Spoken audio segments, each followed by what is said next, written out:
சிதம்பரம் மக்களவை தொகுதியில் விடுதலை சிறுத்தைகள் கட்சியின் தலைவர் முனைவர் தொல் திருமாவளவன் மாபெரும் வெற்றி பெற்றதை அடுத்து அரியலூர் மாவட்டம் ஜெயங்கொண்டத்தில் சட்டமன்ற கூட்டணி கட்சி பொறுப்பாளர்களுக்கு நன்றி தெரிவித்தல் கூட்டம் இன்று நடைபெற்றது. இக்கூட்டத்தில் விடுதலை சிறுத்தைகள் கட்சியின் தலைவரும் சிதம்பரம் நாடாளுமன்ற உறுப்பினருமான முனைவர் தொல் திருமாவளவன், அமைச்சர் சிவசங்கர் உள்ளிட்டோர் கலந்து கொண்டனர். பின்னர் இக்கூட்டத்தில் பேசிய விடுதலை சிறுத்தைகள் கட்சியின் தலைவரும் சிதம்பரம் நாடாளுமன்ற உறுப்பினருமான முனைவர் தொல் திருமாவளவன், தமிழ்நாடு அரசியல் வரலாற்றிலேயே தற்போதைய திமுக கூட்டணி போல் தொடர் வெற்றியை இதுவரை எந்த கூட்டணியை பெற்றதில்லை என்றும், திமுக கூட்டணியை சிதறடிக்க வேண்டும் என்பதே பாஜக அதிமுகவின் நோக்கம் என்றும் தெரிவித்தார். 2019 திமுக கூட்டணிக்கு மகத்தான வெற்றியை தந்தவர்கள் நம்முடைய தமிழக வாக்காளர் பொதுமக்கள். 2021 சட்டமன்ற பொதுத் தேர்தலில் மாபெரும் வெற்றியை நமக்கு தந்தார்கள். அதன் பிறகு நடைபெற்ற உள்ளாட்சி அமைப்புகளின் ஊரக உள்ளாட்சி, நகர்ப்புற உள்ளாட்சி என்று தனித்தனியே தேர்தல்கள் நடந்தன. அவற்றிலும் நமக்கு மகத்தான வெற்றியை வழங்கினார்கள் வாக்காளர் பொதுமக்கள். இப்போது நடந்த இந்த நாடாளுமன்ற பொதுத் தேர்தலிலும் இவ்வளவு பெரிய வெற்றியை வழங்கி ஒட்டுமொத்த இந்தியா கூட்டணியும் தமிழ்நாட்டை திரும்பி பார்க்கக்கூடிய வகையிலே பெருமையை சேர்த்தவர்கள் தமிழக வாக்காளர் பொதுமக்கள். இப்போது விக்கிரவாண்டி இடைத்தேர்தல் நடந்தது. 3 ஆண்டு கால ஆட்சியின் மீது மக்கள் அதிருப்தியில் இருக்கிறார்கள் என்று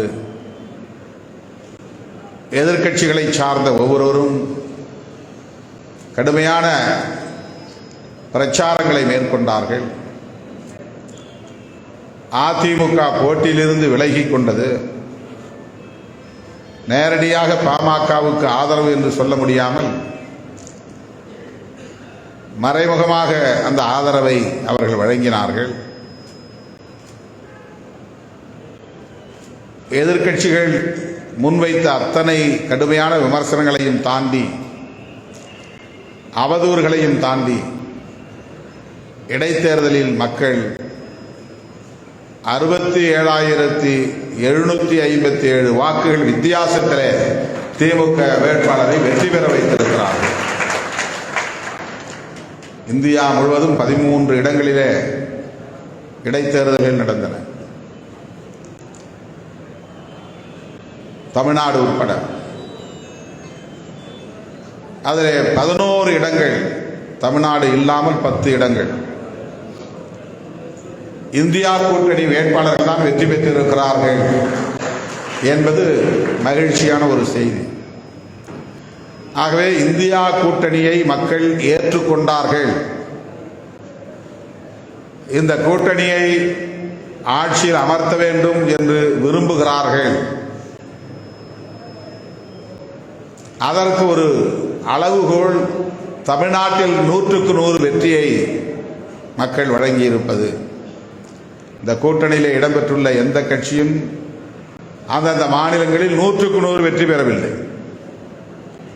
மேற்கு வங்கத்திலே மம்தா பானர்ஜி நம் கூட்டணியில் தான் இருக்கிறார், அவருக்கு 100க்கு 100 வெற்றி இல்லை. உத்தரப்பிரதேசத்திலே அகிலேஷ் யாதவ் நம்முடைய கூட்டணியிலே இருக்கிறார், அவருக்கு 100க்கு 100 வெற்றி இல்லை. பீகாரிலே லல்லு பிரசாத் யாதவுடைய மகன் தேஜஸ்வி யாதவ் 100க்கு 100 வெற்றி இல்லை. மகாராஷ்டிராவிலே சரத்பவார் 100க்கு 100 வெற்றி இல்லை.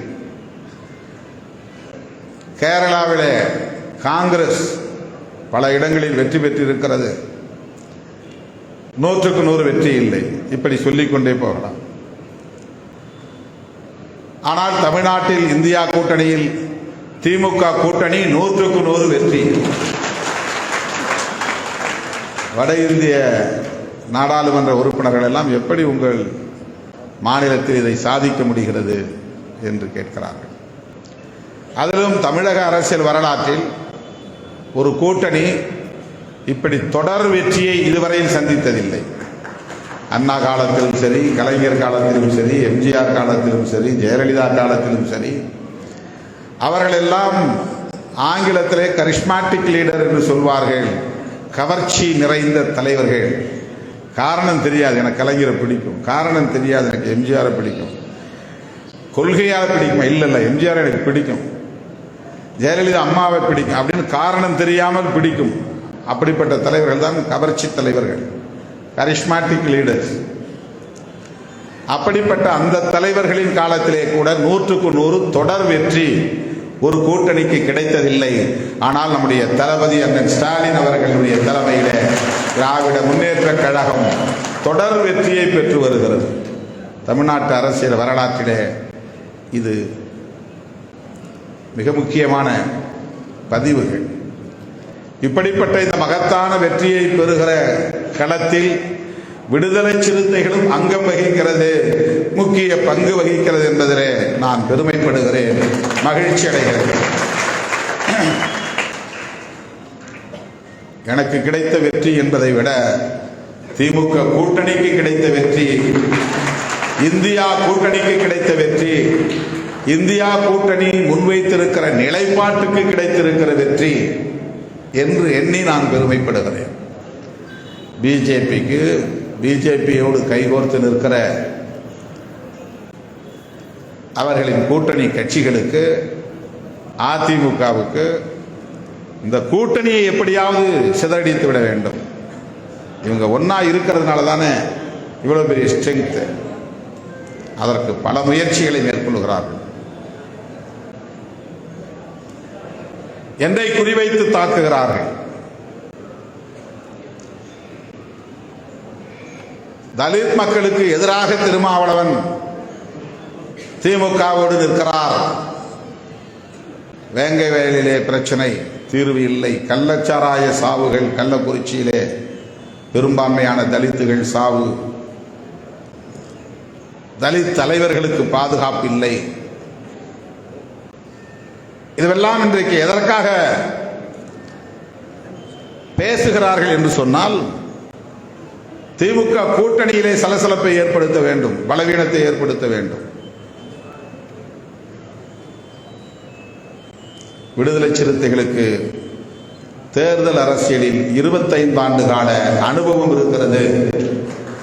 பொது வாழ்க்கையில் 35 ஆண்டுகள் நாங்கள் பணியாற்றினாலும் 4 நூற்றாண்டு காலம் தேர்தல் களத்திலே நிற்கிறோம். இதிலே சில ஆண்டுகள் நாங்கள் விலகி இருக்க நேர்ந்தது. கிட்டத்தட்ட 22, 23 ஆண்டுகள் தொடர்ந்து திமுகவோடு பயணிக்கிறோம். இன்றைக்கு திராவிட முன்னேற்ற கழகத்தின் வாழ்த்துக்களோடு விடுதலை சிறுத்தைகள் கட்சி சிதம்பரம் மற்றும் விழுப்புரம் ஆகிய 2 தொகுதிகளிலும் வெற்றி பெற்று நாடாளுமன்ற கட்சி என்கிற அங்கீகாரத்தை பெற்றிருக்கிறது, மாநில கட்சி என்கிற அங்கீகாரத்தை பெற்றிருக்கிறது. அப்படிப்பட்ட ஒரு மகத்தான வெற்றியை வழங்கியதற்காகவும் நான் உங்கள் அனைவருக்கும் என்னுடைய கூடுதலான சிறப்பான நன்றியை உரித்தாக்குகிறேன்.